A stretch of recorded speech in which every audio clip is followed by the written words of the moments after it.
ये ठीक है, आइस पीस है हमारे पास एक। अब ये मैटर है, कोई भी सब्सटेंस है, ये कुछ वक्त गुजरने के बाद टेम्परेचर जब इंक्रीज होता है तो ये वाटर के अंदर चेंज हो जाता है। इसमें अगर हम एनर्जी देना शुरू कर दें, इसको मैं एनर्जी दूं, मिसाल के तौर पर धूप वगैरह दें आप, धूप वगैरह इसके ऊपर पड़ रही है, इसका टेम्परेचर इसके ऊपर आ रहा है, तो ये मेल्ट होना शुरू हो जाएगी, इसकी शक्ल चेंज हो जाती है। इसकी शक्ल चेंज जब होगी तो हम कहेंगे कि ये लिक्विड फॉर्म में आ जाएगा। लिक्विड फॉर्म के अंदर मैं कह देता हूँ कि ये लिक्विड फॉर्म है इसकी, और ये इसकी सॉलिड फॉर्म थी। क्लियर बेटा? तो क्या हुआ, सब्सटेंस ने एक शेप से दूसरी शेप इख्तियार कर ली है। क्लियर? ये क्यों हुआ? क्योंकि एनर्जी इन हुई है, एनर्जी उस सब्सटेंस के अंदर इन हुई है, इस वजह से उसकी शेप चेंज हो गई है, वो दूसरी शेप के अंदर कन्वर्ट हो गया है। अब यहाँ पे अगर मज़ीद एनर्जी इन हो जाए, इसको मज़ीद हम और टेम्परेचर दे दें, तो ये क्या बन जाएगा? स्टीम बन जाएगा। तो वो स्टीम के अंदर चेंज हो सकता है।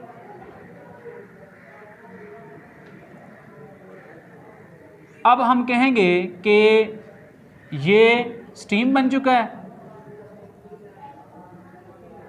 समझाने के लिए मैंने डॉट डाले बेटा, ठीक है? तो अब यहाँ से एनर्जी, अब हम अगर दोबारा ये ठंडा होना शुरू हो जाए तो फिर क्या होगा? दोबारा से फिर ये लिक्विड बनेगा, ये सॉलिड बनेगा। क्लियर है? इस टाइम इसमें एनर्जी है।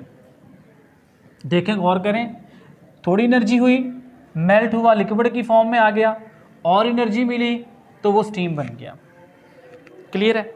अच्छा, इस तीसरी फॉर्म से अब क्या कहते हैं हम कि एनर्जी जो आप कर रहे थे एनर्जी, या इसमें एनर्जी आ रही थी सिस्टम के अंदर, वो एनर्जी अगर आउट होना शुरू हो जाए तो दोबारा वो सिस्टम, दोबारा वो सब्सटेंस किधर जाएगा? अपनी इनिशियल वाली शेप के अंदर जाएगा। तो हम क्या कहेंगे कि ये अगर जो एनर्जी इसमें इन हुई थी ये वाली, इसको निकल जाए, ये निकल जाए तो क्या होगा? फिर ये दोबारा से लिक्विड फॉर्म के अंदर आ जाएगा, लिक्विड फॉर्म में आ जाएगा। और जो इतनी एनर्जी इसमें इन हुई थी और इसमें से आउट हो जाए तो फिर वो सॉलिड बन जाएगा, पहले वाली फॉर्म बन जाएगी। बात समझ आ रही है? लिक्विड, और ये थोड़ा सा ऐड करते हैं यहाँ पे, स्टीम से लिक्विड का बनना, ये कंडेंसेशन कहलाता है। क्या कहलाता है? कंडेंसेशन।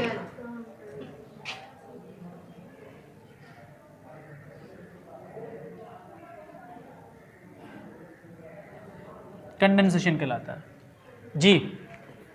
कोई बच्चा यहाँ हालत को कहते हैं, स्टेट किसे कहते हैं? हालत को। उसकी हालत चेंज हो जाती है। लो बेटा, अब एक छोटा सा एक्सपेरिमेंट करते हैं कि हमारे बीकर है,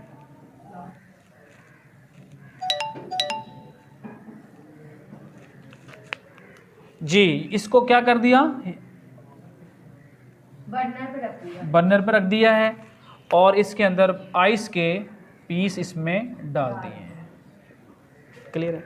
फ़र्ज़ करें इसका आइस का टेम्परेचर क्या होगा? सॉरी, इसका, हाँ जी, टेम्परेचर क्या होगा इसका? इसका 0 से नीचे ही होगा ना?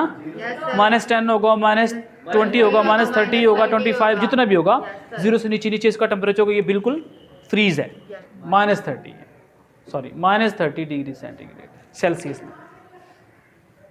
क्लियर? 0 बड़ा होता है कि -30 बड़ा होता है? 0 बड़ा होता है। ठीक है, अब हम इसका ग्राफ करते हैं। आपका ये, अच्छा बेटा, आप जब इसको टेम्परेचर देते हो तो इसका टेम्परेचर ज़्यादा होता है। ज़्यादा होने का मतलब क्या है?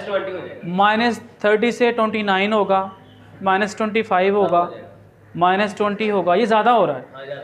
माइनस में जो रकम कम हो ज़्यादा होती है वो कम होती है, और जो कम वो ज़्यादा होती है। फिर -10 होगा, और फिर ये 0 होगा, 0 होगा। क्लियर? तो -30 से जब तक ये 0 नहीं होगा तो ये आइस ही रहेगी, क्योंकि पानी का मेल्टिंग पॉइंट 0 होता है और पानी का फ्रीजिंग पॉइंट भी 0 होता है। जब तक 0 नहीं होगा तो ये पिघलेगा नहीं। लिहाजा -30 से 0 तक ये सारी क्या होगी? आइस होगी। अब देखिए हम इसका ग्राफ से शो करते हैं, इसको ग्राफ बनाते हैं हम यहाँ पे। मैं इधर टेम्परेचर ले लेता हूँ,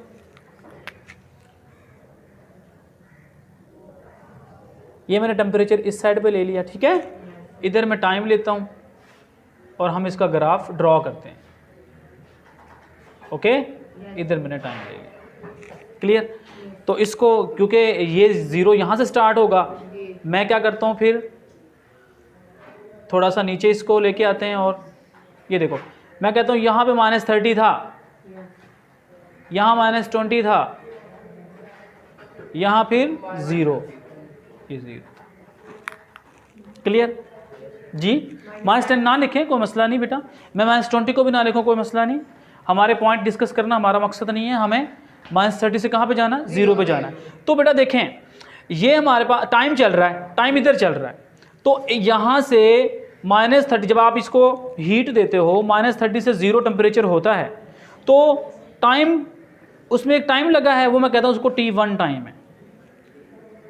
जब आप उसको टेम्परेचर दे रहे हो वो आइस में ही है अभी, और 0 तक जाने में टाइम लगेगा ना एक आप ही बर्नर पे, तो टाइम कितने भी हो सकता है, 10 सेकंड, 15 सेकंड, 1 मिनट, 2 मिनट हो सकता है ना। तो जो वो 1 मिनट 2 मिनट होंगे वो टाइम होगा, उसको मैंने T1 का नाम दे दिया। तो मैं यहाँ कह देता हूँ कि ये T1 इतना टाइम हो गया, क्योंकि टाइम इधर जाएगा, ये मैंने T1 कह दिया इसको। तो गौर करें, ये अब मैं लाइन लगाऊंगा यहाँ पर, ये 0 आ गया तो फिर ये पॉइंट आ गया, तो देखो मैंने तीनों पॉइंटों को मिला दिया। दोबारा गौर से इसको ग्राफ को समझना है, थोड़ा समझाने की कोशिश कर रहा हूँ आपको। चलो मैं सेकंड से समझाने की कोशिश करता हूँ। 5 सेकंड था ना, ये 0 सेकंड था तो 30 पे डॉट मैंने डाल दिया। 5 सेकंड में ना -20 हो जाता है, -20। तो ये देखो 0 था तो ये इसकी माइनस ये 5 सेकंड में, ये 5 सेकंड में लिख देता हूँ यहाँ पे, ये 5 सेकंड में वो क्या हो जाता है 20। ये देखो मैंने डॉट डाल दिया उसकी सीध में लाके, उसके स्टेट में लाके। अब आगे 10 सेकंड में, 10 सेकंड में वो क्या हो जाता है 0 हो जाता है, तो 10 सेकंड के इसमें यहाँ पे 0। अब नीचे नहीं जाना आप लोगों ने, अब समझ आ गई पॉइंट। 3 पॉइंट हासिल हुए, तो तीनों पॉइंटों को मैंने ऐसे मिला दिया, क्लियर है। तो आप गौर करें -30 से यहाँ 0 तक आने में, ये 0 है ना, -30 से 0 तक आने में ये क्या है, ये सारी बर्फ़ है, अभी आइस ही है ये, क्योंकि ये मेल्ट अभी नहीं हुई है। तो जैसे ही 0 तक पहुंच जाएंगे आप लोग, टेम्परेचर बढ़ रहा है लेकिन मेल्ट नहीं हो रही है वो, जैसे ही 0, अब वो आइस, उसमें कुछ टुकड़े उसमें पिघल जाएंगे, हल्की बुल्की उसमें आइस रह जाएगी और पिघल जाएंगे। तो फिर क्या, कुछ देर तक वो यहाँ तक चलते चलते चलते यहाँ तक T2 तक वो क्या होगा, आइस भी होगी उसमें और प्लस वाटर भी होगा। कोई बता सकता है? देखो मैं देखो यहाँ आप कर रहे हैं इसको गर्म, जैसे 0 होगा 30 से 20, -20, -10, फिर 0 जैसे होगा, तो ये सारा इसमें कुछ आइस रह जाएगी। ये जो ब्लैक कलर के मैं कह देता हूँ ये आइस है, और जो ये ऐसे आप लाइन डाल रहे हैं ये सारा पानी है। तो आइस और पानी दोनों मिलके, दोनों चीज़ें उसके अंदर होंगी। अच्छा, कब तक आइस रहेगी उसमें? थोड़ी बहुत और, जब तक आप उसको टेम्परेचर को बढ़ाते नहीं जाएंगे। लेकिन देखें टाइम चल रहा है, टाइम चल रहा है, इसमें टेम्परेचर तो इंक्रीज हो रहा है, लेकिन वो इंक्रीज, आइस इसको इंक्रीज नहीं होने दे रही। 0 0 0 चल रहा है, अभी आप बढ़ाते जा रहे हैं, नीचे से टेम्परेचर दे ही जा रहे हैं, लेकिन उसके अंदर जब तक वो 0 से अबव नहीं होगा ना टेम्परेचर, थर्मामीटर 0 शो कर रहा है 0। मैं थर्मामीटर थोड़ा बनाने की कोशिश करता हूँ। ये देखें, ये ऐसे थर्मामीटर बनाया आप लोगों ने, तो थर्मामीटर क्या शो कर रहा है अभी? 0 डिग्री सेंटीग्रेड शो कर रहा है। अब आग जल रही है, हालांकि इसमें हीट जा रही है, थर्मामीटर 0 ही शो कर रहा है। कोई बताएगा थर्मामीटर 0 क्यों शो कर रहा है? हालांकि हम तो बर्नर को मुसलसल इसको दे रहे हैं हीट, जब तक ये 0 से ऊपर नहीं जाएगा इसमें 0 ही। हाँ, क्योंकि उसके अंदर अभी आइस के कुछ टुकड़े हैं, वो उसको इंक्रीज नहीं होने दे रहा। जैसे ही 0 से 5 होगा, 0 से 5 डिग्री से या 10 होगा या 15 होगा, टेम्परेचर बढ़ेगा, तो फिर सारे का सारा वाटर बन जाएगा। अब उसमें आइस सारी ख़त्म हो जाएगी। तो कुछ देर तक वो 0 ही रहेगा, तो 0 रहेगा ना, ये 0 टेम्परेचर है। तो मैं इधर यहाँ से लेकर तो इधर जाऊँगा ऐसे, क्योंकि ऊपर क्यों नहीं जा रहे हम? क्योंकि ऊपर टेम्परेचर क्या है? 10 है, 20 है, 40 है, 60 है, 80 है, 100 है। क्लियर? क्योंकि ऊपर टेम्परेचर ज़्यादा है। मैं अगर लाइन से ऊपर चले जाऊंगा तो टेम्परेचर इंक्रीज हो जाएगा।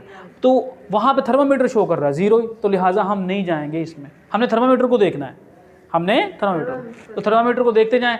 तो फिर कुछ टाइम तक आगे जो है ना 10-15 सेकंड और वो टेम्परेचर नहीं बढ़ रहा, लेकिन एकदम देखा आप लोगों ने, अब वो टेम्परेचर ये बढ़ना शुरू हो गया, 0 से 5, 7, 15, 20, 50 टेम्परेचर बढ़ना शुरू हो गया। अच्छा, मैं कहता हूँ मिसाल यहाँ से, अब यहाँ से बढ़ना शुरू हुआ है। क्लियर है? 20 पे ये पॉइंट आ गया, कुछ वक्त गुजरने के बाद एकदम 20 हो गया उसका, ये पॉइंट आ गया। फिर क्या हुआ, 40 आ गया, यहाँ वक्त आ गया इस टाइम पे, तो कुछ वक्त गुजरने के बाद ये पॉइंट आ गया, यहाँ पे लिखो ना इसको, ठीक है। 60 हो गया, कुछ पॉइंट यहाँ पे आ गया।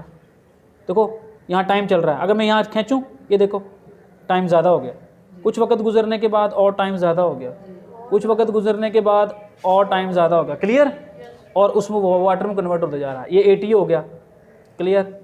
ये तो ये देखो टाइम और ज़्यादा हो गया, और वक्त गुजरा। एक वक्त वो आएगा कि वो सारे का सारा, अब जब तक 100, आपको पता है कि पानी का बॉइलिंग पॉइंट क्या है? पानी का बॉइलिंग पॉइंट 100 है। जैसे ही वो 100 पे जाएगा तो यहाँ पे क्या हो जाएगा, वो बॉयल करना शुरू हो जाएगा।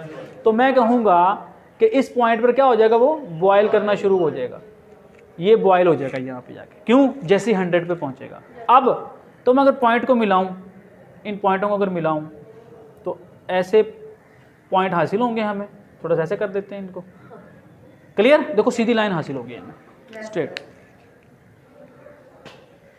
क्लियर? तो देखो अब आपने ये मिला ली, तो ये बन गया। मैं इसको नाम दे देता हूँ, इसको मैं कह देता हूँ ए, ये ए है, और ये ए से बी है, फिर ये सी पॉइंट है, इसको मैं डी कह देता हूँ। अब कुछ देर तक पानी जो है अब बॉयल होगा, और आप टेम्परेचर उसको देते जा रहे हैं 100 टेम्परेचर ही है, लेकिन कुछ उसमें स्टीम भी बन जाएगा, कुछ इसमें स्टीम बन जाएगा। तो कुछ देर तक तो वो 100 रहेगा, लेकिन जब सारे का सारा उबलना शुरू हो जाएगा, अब उसमें क्या हो जाएगा, स्टीम बनना शुरू हो जाएगा। तो ई पॉइंट ये यहाँ से आके यहाँ तक रहेगा। अब यहाँ से ये जो नीला कलर है मैंने डॉट डॉट डाला है, ये स्टीम का है। कोई बताएगा बच्चा कैसे स्टीम बनेगा? भाप बनना कब शुरू होंगे? ई पॉइंट जी, बॉइलिंग के बाद। यहाँ पे डी पर क्या है, 100 है टेम्परेचर, और ई क्या है हमारे पास, ये जी। ए से बी तक क्या होगा? पानी होगा, बर्फ़ होगा, टुकड़े होंगे, क्या होगा? आइस होगी। बिल्कुल ठीक, ये आइस होगी, बिल्कुल ज़बरदस्त। बैठ जाओ, आप बताओ बेटा, बी से सी तक क्या होगा? वो बोलना नहीं आप लोगों ने, जो जिससे पूछूं हैं। Ice plus water. Ice plus water का मतलब क्या है? बर्फ और पानी। तो कितनी देर तक? कुछ देर तक रहेगा फिर दोनों चीजें, है ना। कब तक रहेंगे? जब तक जो 1-2 टुकड़े रह गए, 2-4 टुकड़े रह गए, सारे मेल्ट ना हो जाएं। जब सारे मेल्ट हो जाएंगे उससे बाद टेम्परेचर इंक्रीज होना शुरू होगा। क्लियर? लो भाई जी। सी डी जी इस्मामा, सीडी से बाद टेम्परेचर इंक्रीज होगा, फिर पानी गर्म होना शुरू हो जाएगा, यस, और फिर उसके स्टीम निकलना, स्टीम में पहुंचे। मैं सी डी की बात कर रहा हूं मैं तो। जब पानी बॉयल होना स्टार्ट हो, कब होगा? सर्दी, टेम्परेचर 10 होगा, 15, 20, 30, 40, 50, फिर 100 जैसे 100 पे पहुंचेंगे फिर क्या हो जाएगा? पानी। और ये सारे का सी से लेकर डी तक क्या है? सारा वाटर है। अभी यहाँ से लेकर यहाँ तक वाटर है। 100 जब पहुँच गए, फिर अब 100 पर रखा रहा वो, फिर आगे बॉयल, ये बॉइलिंग शुरू होगा। बॉइलिंग की बात मैंने की नहीं अभी, तो ये वाटर ही है अभी, ठीक है। लेकिन ये कैसा वाटर होगा? हॉट होगा, ये गर्म हो रहा होगा। अभी गर्म होते होते इंक्रीज हो रहा होगा टेम्परेचर, ठीक है। अच्छा भाई, मैं एक छोटा सा क्वेश्चन, आप बेटा बताओ, खड़े हो जाओ, सो रहे हैं आज। इस पहले ये पहला पॉइंट है, सॉरी ये पहला पॉइंट है, ये दूसरा, ये तीसरा, ये चौथा, ये पांचवा पॉइंट मिसाल दो। 4 पे पानी गर्म होगा ज़्यादा या 5 पे? 5 पे ज़्यादा होगा। अब आप बताओ, बैठ के ये 2 पे गर्म होगा या 3 पे? 3 पे, और 2 पे गर्म होगा कि 1 पे? 2 पे। जूं ऊपर जाएंगे तो टेम्परेचर इंक्रीज होगा। तो 100 के बाद वो स्टीम बनेगा जी। हाँ भैया आप बताएं बेटा। हाँ, डी ई क्या होगा? डी बॉइलिंग होगा, बॉइलिंग तो हो रहा होगा जी, डी पे बॉइलिंग होना शुरू हो जाएगा। अनुमान बताएगा, ये सारा स्टीम होना शुरू हो जाएगा, बॉयल तो होगा लेकिन साथ स्टीम होना शुरू हो जाएगा। क्लियर है? अगर मैं कंडेंसेशन करवाऊं यहाँ पर तो कोई बताएगा कैसे होगा? है जी? अगर अब इसको रख देते हैं ठंडा करने के लिए, छोड़ दो, मैंने टेम्पर या बर्नर को हटा देते हैं। अब हम इस बर्नर को हटा दिया, रिमूव कर दें बर्नर को, तो फिर क्या होगा? फिर ई से कहाँ आएंगे हम? डी पर, डी से कहाँ आएंगे? सी पर, सी से कहाँ आएंगे? बी पर, और ऐसे ही 0 पे आएंगे। ठीक है, टेम्परेचर अगर आप और कम कर दें फिर आएंगे ए पर, तो फिर यहाँ से लेकर यहाँ तक लिक्विड फॉर्म के अंदर, यहाँ तक नीचे नहीं कह रहा मैं, फ्रीजिंग पॉइंट पे नहीं जा रहा, ये कंडेंसेशन होता है। तो कोई अपने अल्फाज में कंडेंसेशन की डेफिनेशन बता सकता है मुझे कि स्टीम का पानी में लिक्विड में चेंज होना क्या कहलाता है? कंडेंसेशन।